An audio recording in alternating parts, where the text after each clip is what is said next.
सावन शिव का महीना माना जाता है और पूरे महीने शिव आराधना की जाती है, जिसमें रुद्राभिषेक के बाद बेलपत्र और भस्म चढ़ाने समेत कई परंपराएं शामिल हैं। लेकिन ऐसा क्यों है? क्यों शिव जी को सावन का महीना पसंद है और इस महीने का नाम सावन कैसे पड़ा? आइए समझते हैं शिव पूजा की परंपराएं और कथाओं से। सावन दक्षिणायन में आता है। इसके देवता शिव हैं, इसलिए इन दिनों उन्हीं की आराधना शुभ फलदायक होती है। सावन के दौरान बारिश का मौसम होता है। पुराणों के मुताबिक शिव जी को चढ़ने वाले फूल पत्ते बारिश में ही आते हैं, इसलिए सावन में शिव पूजा की परंपरा बनी।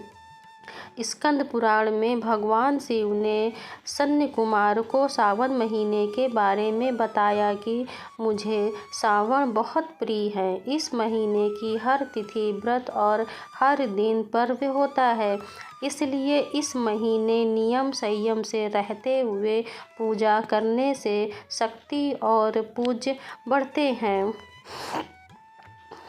इस महीने का नाम सावन क्यों? स्कंद और शिव पुराण के हवाले से जानकर इसकी दो वजह बताते हैं। पहली, इस महीने पूर्णिमा तिथि पर श्रवण नक्षत्र होता है, इस नक्षत्र के कारण ही महीने का ये नाम पड़ा। दूसरी वजह, भगवान शिव ने सत्य कुमार को बताया कि इसकी महत्व सुनने के योग्य है, जिससे सिद्धि मिलती है, इसलिए इसे श्रावण कहते हैं। इसमें निर्मलता का गुण होने से ये आकाश के समान है, इसलिए इसे नभा भी कहा गया है। सावन का महत्व बताते हुए महाभारत के अनुशासन पर्व में अंगिरा ऋषि ने कहा है कि जो इंसान मन और इंद्रियों को काबू में रखकर एक वक्त खाना खाते हुए सावन मास बिताता है, उसे कई तीर्थों में स्नान करने जितना पुण्य मिलता है। शिव से जुड़ी 3 कहानियाँ। पार्वती की परीक्षा। देवी सती ने ही पार्वती के रूप में दूसरा जन्म लिया था। इस जन्म में भी शिव को पति के रूप में पाने के लिए वे कठिन तप कर रही थी। शिव ने पहले सप्त ऋषियों को परीक्षा के लिए भेजा। सप्त ऋषियों ने पार्वती के पास पहुंचकर शिव जी की बहुत बुराई की, उनके दोष गिनाए, लेकिन पार्वती अपने संकल्प पर अडिग रही। इसके बाद महादेव खुद आए।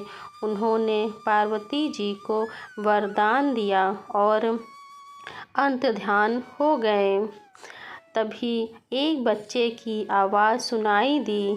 पार्वती जहाँ तप कर रही थी, उसी के पास मौजूद तालाब में मगरमच्छ ने एक बच्चे का पैर पकड़ रखा था। पार्वती वहाँ पहुँची और मगरमच्छ से बच्चे को छोड़ने को कहा।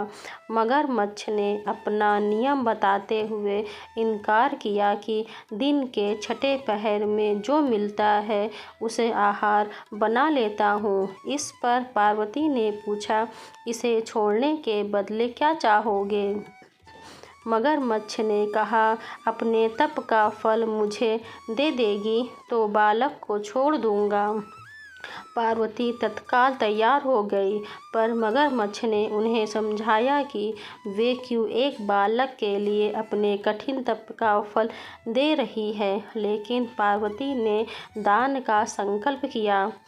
उनके ऐसा करते ही मगर का शरीर चमकने लगा। अचानक बच्चा और मगर दोनों गायब हो गए और उनकी जगह शिव प्रकट हुए। उन्होंने बताया कि वे परीक्षा ले रहे थे। चूँकि पार्वती ने अपने तप का फल शिव को ही दिया था, इसलिए उन्हें दोबारा तप करने की जरूरत नहीं रही। कामदेव को भस्म किया। शिव को कामातक भी कहते हैं। इसके पीछे कथा है। तारकासुर ने ब्रह्मा जी से 2 वरदान पाए थे। पहला, तीनों लोकों में उसके समान ताकतवर कोई न हो, और दूसरा, शिवपुत्र ही उसे मार सके। तारकासुर जानता था कि देवी सती के देहांत के बाद शिव समाधि में जा चुके हैं, जिससे शिवपुत्र होना असंभव था। वरदान पाकर तारकासुर ने तीनों लोकों को जीत लिया। उसके अत्याचार से परेशान होकर देवता ब्रह्मा जी के पास गए। उन्होंने देवताओं को वरदान के बारे में बताते हुए कहा कि केवल शिवपुत्र ही तारकासुर को मार सकता है, लेकिन शिव जी गहरी समाधि में हैं। हिमवान की पुत्री पार्वती शिव से विवाह के लिए तप कर रही है, लेकिन वे पार्वती की तरफ देखना भी नहीं चाहते। अगर महादेव पार्वती से विवाह कर पुत्र उत्पन्न करें, तभी इस दैत्य का वध संभव है। तब इंद्र ने कामदेव से कहा कि वे जाकर शिव जी के मन में देवी पार्वती के प्रति अनुराग जगाएं।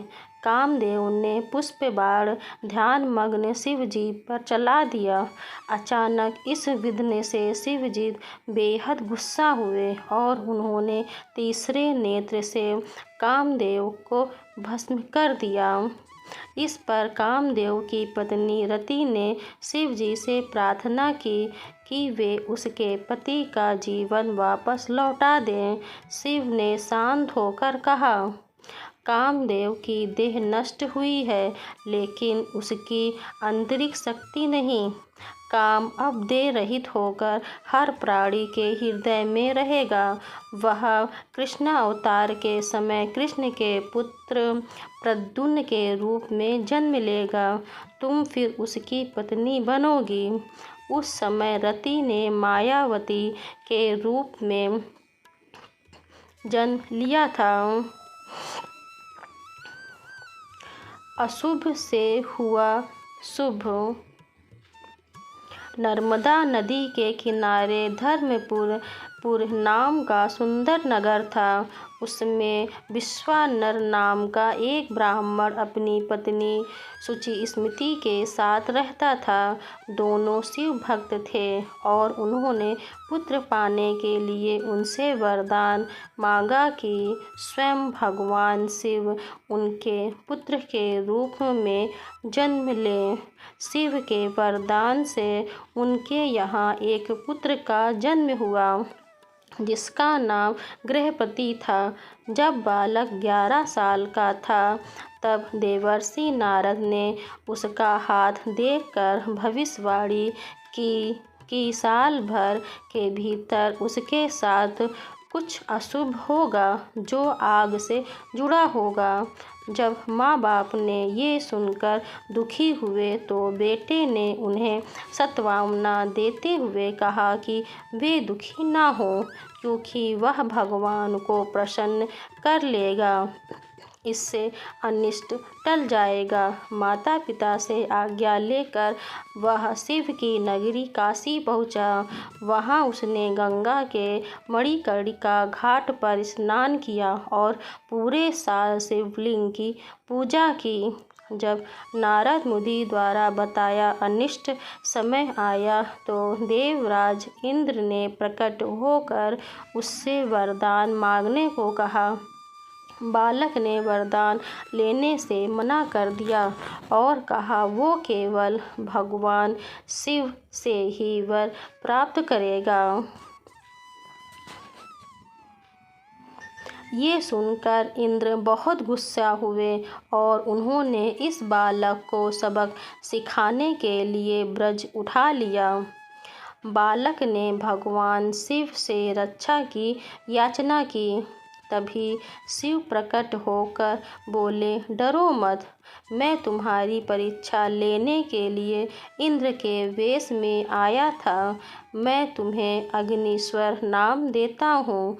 तुम आग्नेय दिशा, दक्षिण पूर्व दिशा के रक्षक होगे। जो भी तुम्हारा भक्त होगा उसको अग्नि, बिजली या अकाल मृत्यु का डर नहीं होगा। अग्नि को शिव का एक रूप कहते हैं। वो शिव का तीसरा नेत्र भी है। इसलिए सावन में शिव की पूजा की जाती है। अगर वीडियो पसंद आया हो तो वीडियो को लाइक और चैनल को सब्सक्राइब करें और अपने दोस्तों के साथ शेयर करें और कमेंट्स बॉक्स पे ओम नमः शिवाय लिखना ना भूलें। जोर से बोलो ओम नमः शिवाय। धन्यवाद।